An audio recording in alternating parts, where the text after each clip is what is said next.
She's Carol Dellinger, and she's completed a marathon every few weeks for about the last 20 years. But now she goes by a new nickname, Warrior Marathon Runner. Sports Director Derek Dice rejoins us with her amazing story. You know, a few years ago, I did a story on Carol before she completed her 200th marathon, and her zest for life and ability to inspire others always stuck with me. But recently, life dealt her what, for most, would have been a crushing blow. But Carol is not like most people. She approached this challenge just like another marathon, and now she's inspiring a whole new set of people.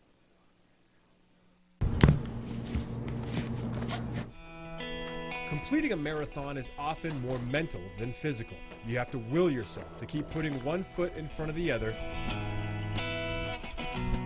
until you reach the finish line. You have to be a warrior.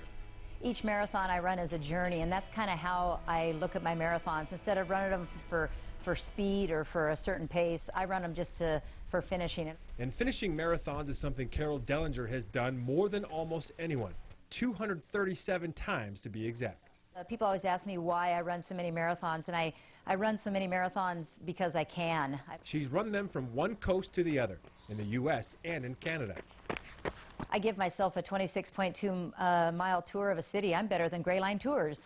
She's run them so often that long ago, Carol became an inspiration to others. And they see that I'm just an everyday, ordinary runner doing something just a little bit more extraordinary. But in October, Carol received a call that could have stopped her in her tracks.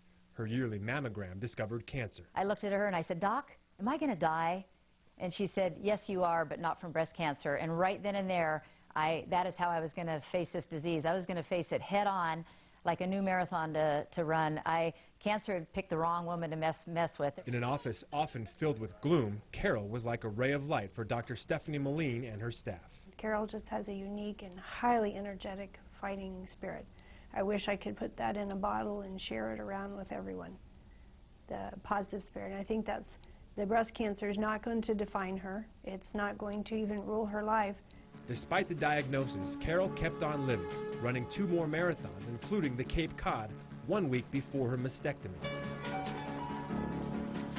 It was probably a pretty emotional thing running both of those marathons, knowing that I'd already been diagnosed with breast cancer and kind of the road that I had ahead of me. And even on the morning of her mastectomy, Carol was already planning her comeback. I said, "Hey, Dr. Moline, I just want you to know 9 weeks from yesterday, I have my comeback marathon all planned." She didn't ask me if she could run a marathon at 9 weeks, but clearly she worked her way up to it. 2 days after surgery, Carol walked 2 miles.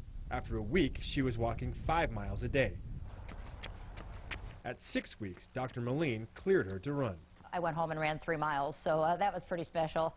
And on the 9th week, Carol completed her 235th marathon in Phoenix. And after receiving this finisher medal, the new cancer survivor knew exactly what to do with it. I said, as soon as I can, I'm going to give this medal to Dr. Moline. She gave it to her in a shadow box. She should have given her a box of Kleenex as well. There wasn't a dry eye with any of those ladies at Cancer Care Northwest when I said a few words of gratitude and presented that to Dr. Moline. I think it was awesome and overwhelming and amazing that she would share that with us. It serves as a reminder in the office for us to see sometimes this treatment is like a marathon, and we've got the last few miles to go. We can garner our strength and get going and finish it. For most, cancer is life-changing, but it hasn't changed Carol at all. She's still running, of course, completing number 236 in Yakima and 237 in Olympia. But she's also taken to blogging about her experience, and even shows her cancer survivor status with this pink truck she drives around town.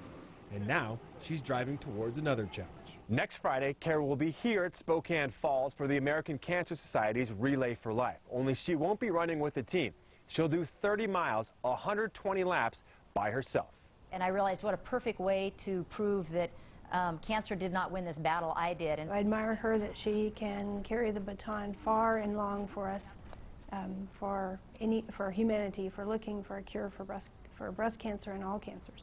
Only Carol won't really be running by herself. It has just exploded into something very, very big where I've got so many friends going to come run with me through the night. Not to mention 50 more in Palm Springs running with her. All of them in support of this warrior's message of early detection and healthy living to fight and beat breast cancer. I'm a really true believer that things happen for a reason, and I I really, really look at it, even though it sounds really weird, I look at it as it's an honor and a privilege to have been diagnosed with breast cancer. Carol is a true warrior, and having won her battle with cancer, she'll keep putting one foot in front of the other until she reaches the finish line in her 300th and 400th marathons. I'm alive, and I just can't wait to live the rest of my life.